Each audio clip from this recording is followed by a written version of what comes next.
In Kuwait City, a day of diplomacy unfolded under the gilded ceilings of Bayan Palace, the official residence of the Kuwaiti Emir. The visit of Turkish President Recep Tayyip Erdogan marked a significant chapter in the long-standing relationship between Ankara and Kuwait City, one that has evolved quietly over decades, but today stepped into a visibly new phase. As the cameras rolled, Kuwait's Emir Sheikh Meshal al-Ahmad al-Sabah welcomed President Erdogan with warm formality. The two leaders walked side by side, their gestures measured but cordial, reflecting the deep respect that binds the two nations. For Kuwait, the visit carries the weight of regional reassurance. For Turkey, it underscores an expanding strategic footprint across the Gulf. Inside the meeting hall, the atmosphere was stately and deliberate. The Emir and the Turkish president sat across a long, polished table, flanked by senior officials from both sides. Kuwaiti Prime Minister Sheikh Ahmad Abdullah al-Ahmad al-Sabah was present, his participation symbolizing the government's full endorsement of the talks. On the Turkish side, Foreign Minister Hakan Fidan and Energy Minister Alparslan Bayraktar joined the delegation, two key figures in shaping Ankara's modern foreign and economic policy. The meeting began with a reaffirmation of shared goals: stability, investment, and cooperation. Kuwait, with its long-standing tradition of mediation in regional affairs, sees in Turkey a pragmatic partner, a nation that bridges Asia and Europe while commanding growing influence in the Middle East. For Turkey, the Gulf remains both a political and commercial frontier, one where energy partnerships and defense cooperation go hand in hand. Observers note that Erdogan's visit comes amid a broader diplomatic tour aimed at strengthening Ankara's ties across the Gulf.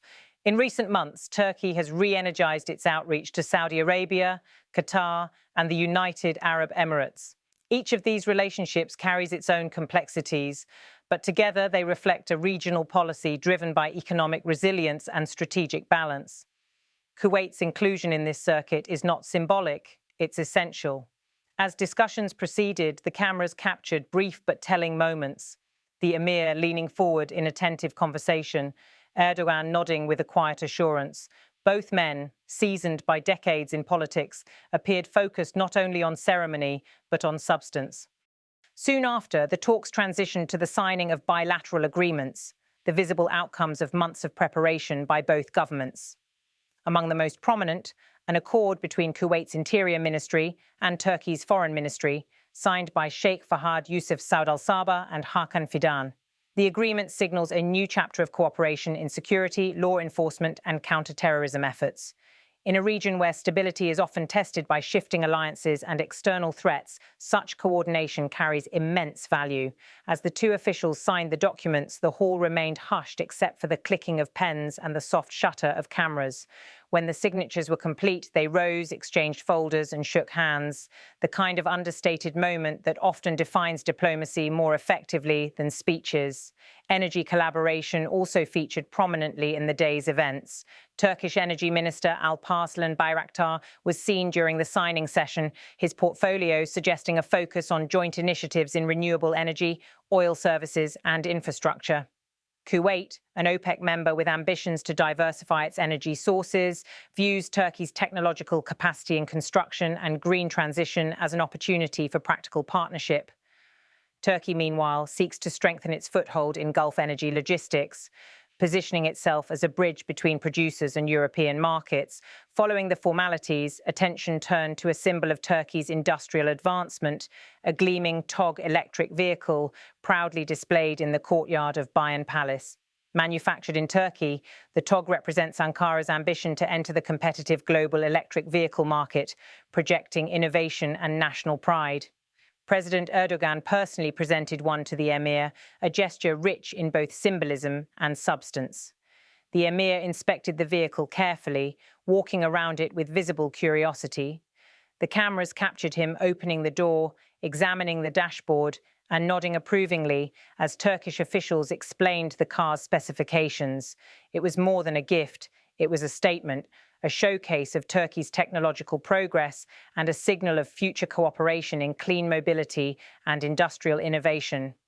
In the broader context, this exchange also fits within Turkey's narrative of self-reliance and economic modernization.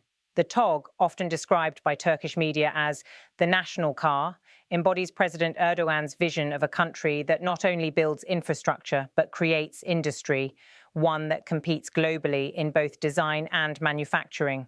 For Kuwait, receiving such a vehicle is a gesture of respect and partnership, reflecting confidence in shared progress. Diplomatic analysts in both Ankara and Kuwait City have emphasized that the timing of this visit is far from accidental. The Middle East today stands at a crossroads of new alignments, with countries recalibrating their policies after years of turbulence.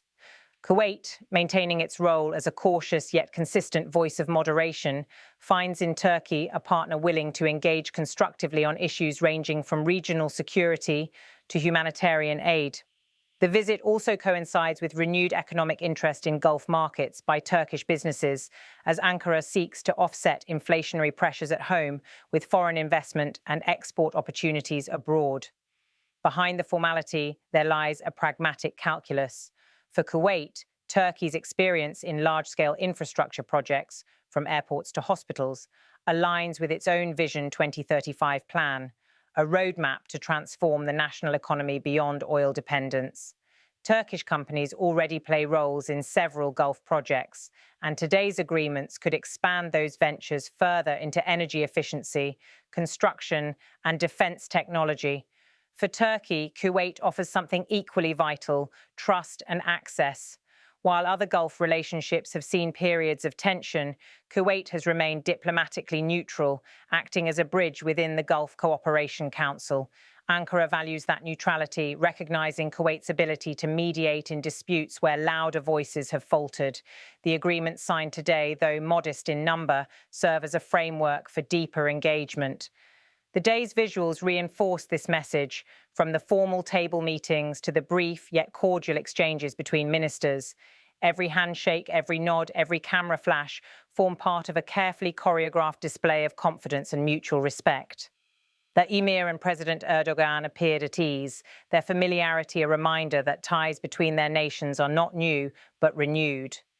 Kuwait's state broadcaster highlighted the event as part of an ongoing effort to expand international partnerships under the leadership of Sheikh Meshal. Since assuming office, the Emir has prioritized diplomacy rooted in both tradition and adaptability.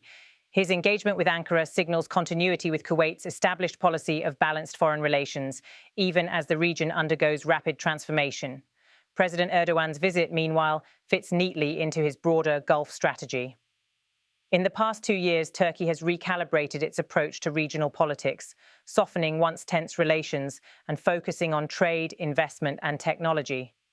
This pivot from rivalry to partnership has yielded tangible results: new energy corridors, cross-border investments, and a surge in Gulf tourism to Turkey. In this sense, the Kuwait visit is as much about continuity as it is about ambition. The personal chemistry between the two leaders also plays a role. Both men are known for their direct style and emphasis on loyalty. Erdogan, who has led Turkey through decades of shifting alliances, often highlights the importance of friendship grounded in respect.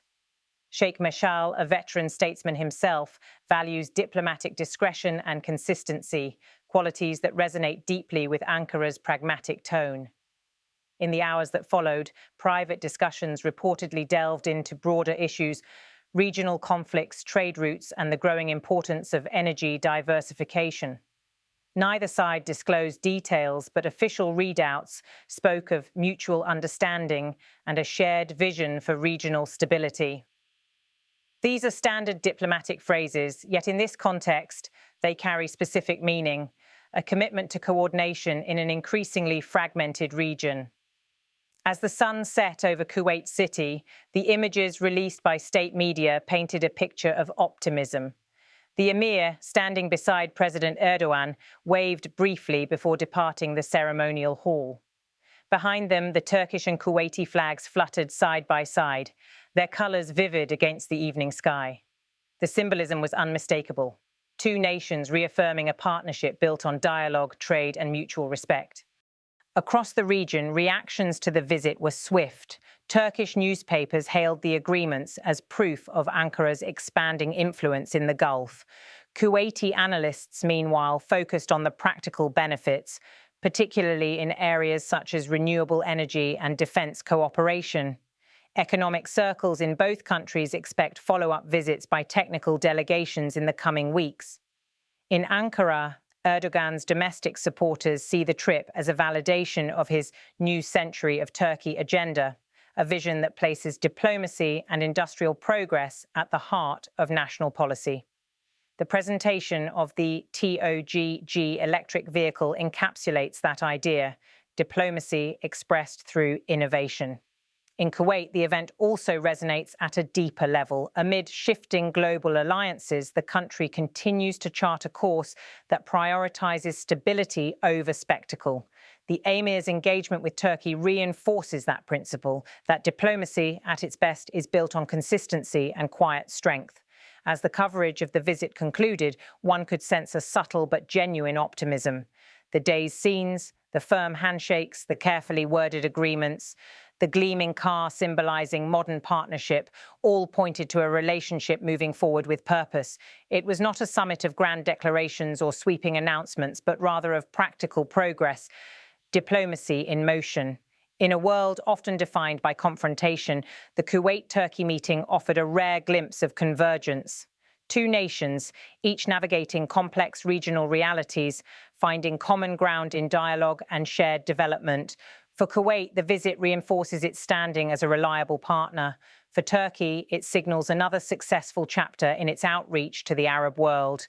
And for the region, it serves as a reminder that even amid uncertainty, cooperation remains possible and perhaps essential.